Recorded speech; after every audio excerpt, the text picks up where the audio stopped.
We covered net present value and the internal rate of return starting in the capital budgeting, and we used the mechanical post hole digger as our example. And we showed how to calculate the net present value using the component method.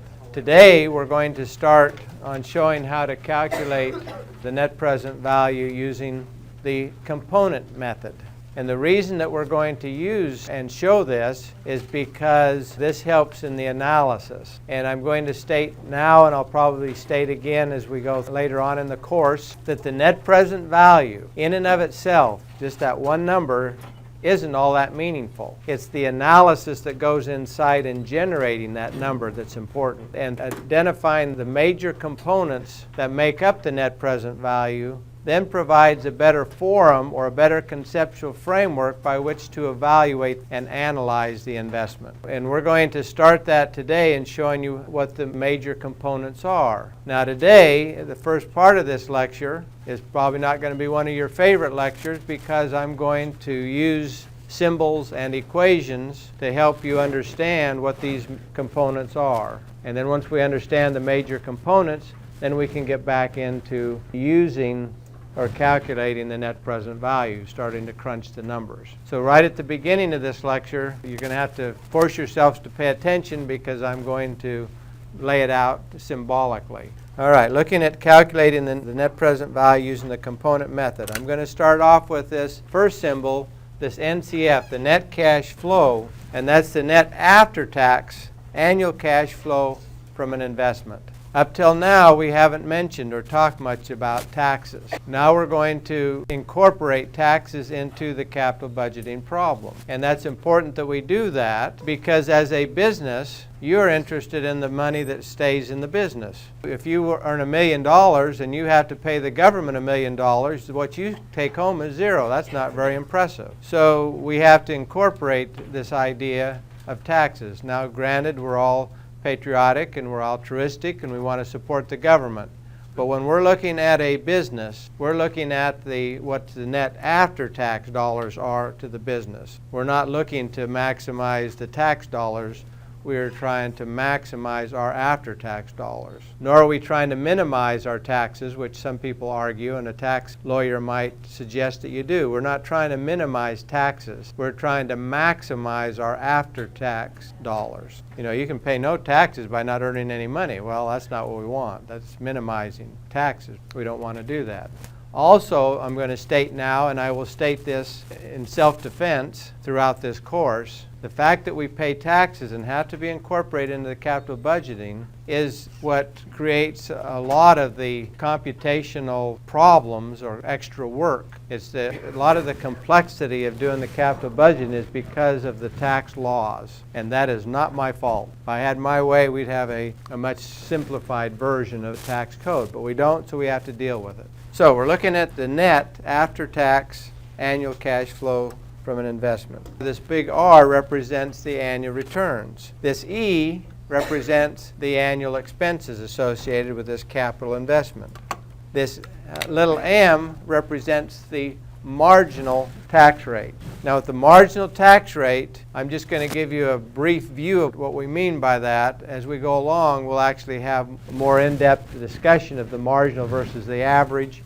And in fact, you will at some point likely have questions that demonstrate you understand the difference. But primarily the marginal is because in the U.S. our tax code is a progressive tax code, meaning that the more you make puts you in a higher tax bracket. You know, if you're only earning $10,000, $15,000, you're probably only paying 10% federal taxes.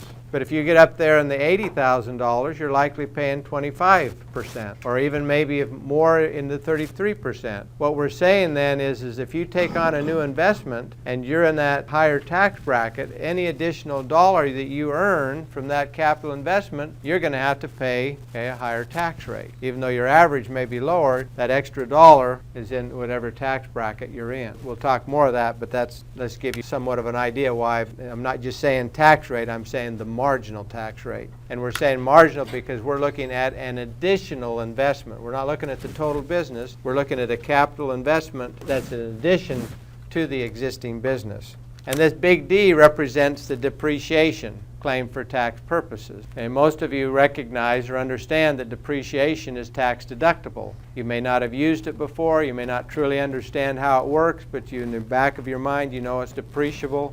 And so this D is what the IRS allows you to claim as depreciation. Okay, keeping that last slide in front of you so you know the definitions. This net after-tax cash flow, this NCF, then is equal to your annual revenues that you get from that investment minus any expenses that you get. Okay, you get money coming in, but you also have money going out. That net represents your net returns, and then you subtract out the income taxes. Okay, if you make a profit, Uncle Sam wants a piece of that. That's your income taxes. Now, if we look at the income tax part of it, what we have is this marginal tax rates multiplied by taxable income. That portion that's in the brackets is what we refer to as your taxable income. And your taxable income, simplified, is your income, your gross income or revenues. Okay, expenses are tax deductible, so you reduce your taxable income by your expenses. And as we said before, because depreciation is tax deductible, it also reduces your taxable income. So basically,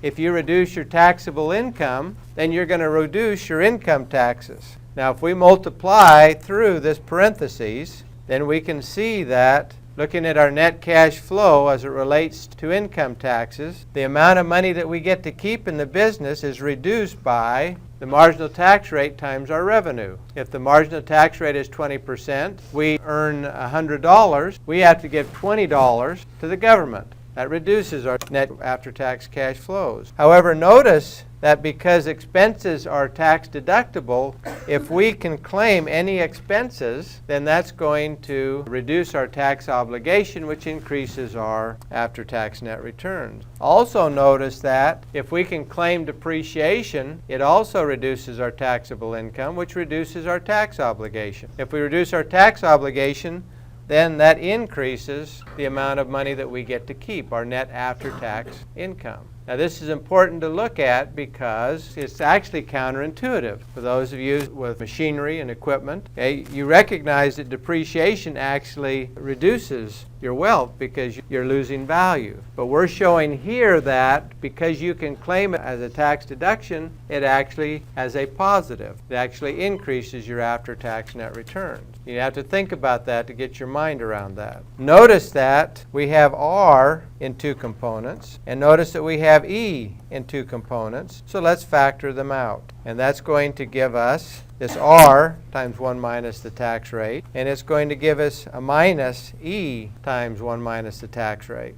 Or if we factor out this 1 minus M that shows up in two of those components, then we can even simplify this further by multiplying the revenues minus expenses times 1 minus the tax rate. Or if we let this NR represent the revenues minus expenses and refer to that as net returns, then this whole thing can be simplified as the net returns times 1 minus the tax rate plus the depreciation times the marginal tax rate. Now, if you look at those two circled components, those are two of the four components that make up the net present value, and I'm going to refer back to this equation in the next slide. So if we look at the net present value and we look at its components, we're going to look at four components that we're going to deal with in calculating the net present value. The first one, no surprise, is the cost. What is the initial cost? How much do you have to pay for that investment? The next two components come from the equation on the previous slide. The first one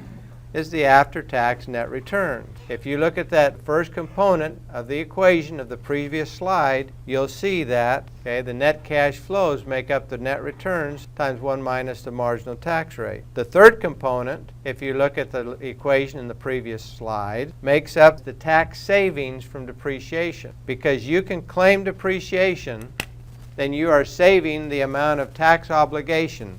The check that you write to Uncle Sam is less if you can claim depreciation. Thus, the tax savings from depreciation. Now, true depreciation, for those of you in Ag Systems that work with this, will show that, in fact, where the true depreciation is with this next component. If we look at the after-tax terminal value, so you buy the investment, you have your annual net cash flow after taxes in the next two components, and then you sell it. At the end of your investment, you either going to salvage it, and from that you're going to get a salvage value, or in some cases it may even be a cost. You may have a teardown cost or cost of disposal. For example, the one that if you own a refrigerator and you go to dispose of that refrigerator and you put it out on the street, it's going to be interesting is because the city is not going to pick it up until it has a sticker on it that says a professional has come in and removed the freon. There is a cost of disposal. Some investments are like that. Others you can sell. You sell your 10-year-old truck, somebody may buy it for $500.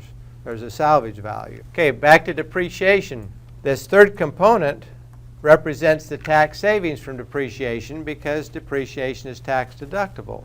The true depreciation shows up how? You bought this equipment for $10,000, you sell it for $1,000, where's the depreciation? It shows up in that difference. So the true depreciation is in the net present value, but this third component represents the tax savings because depreciation is tax deductible. Got the forest here now. Hopefully you've got an idea where we're headed. Now we're going to put the equation to these components. And you're going to find that these equations can look scary, but if you dissect them, you'll see that you already understand them, and in fact, you're already doing it. This first component is the initial cost. Symbolically, we'll stay with our notation that we've used in the past. This C represents cost. The 0 represents time today. And because we're taking money out of our pocket to buy this investment, then it's going to be a negative. The second component is the present value of the after-tax net returns. So we're taking the after-tax net returns and we're finding its present value. If you look at this net returns multiplied by 1 minus the tax rate. That's our after-tax net returns. We subscript it with this N to represent the time period of which we receive those after-tax net returns. Now to find the present value of that, shouldn't be a surprise, we have to discount it at the discount rate for the appropriate N number of periods. And we're going to do that for every period for the useful life of that investment. If we keep that investment for 10 years, that big N represents 10. And the subscripts then is we're going to discount the cash flows from that investment, time period 1, time period 2, time period 3, all the way to 10, and we discount them back appropriately. So you can see that equation, if you dissect it into those components, is what you already know how to do. We've been building up to this very point. So this equation is not Greek. The third component, we're looking at the tax savings from depreciation, and then we're going to find the present value of that. So sure enough, if you look at the depreciation multiplied by the marginal tax rate, that's our tax savings from depreciation. Again, we subscript that with an N because we're going to get that tax savings in the first year, the second year, the third year, the fourth year. So to find the present value of that, again, we have to discount that back at the discount rate for the appropriate end period. And we do that, again, for the useful life of the investment. And the last component is looking at the after-tax terminal value. That is what we can sell it for, and we find the present value of that. So salvage value or disposal cost is this TV. Notice that the subscript is big N because it's the end of the useful life of that investment or when we're going to sell it. I superscripted AT representing the after-tax. Okay, the calculating the after-tax part of that is a little more complex, but to find the present value of that, we discount it again at the discount rate for the big N number of periods or for the life of that investment. We've been building up now all the time value of money. Everything we're doing is built to this point now where we can basically calculate the net present value and we have all the components that are specified.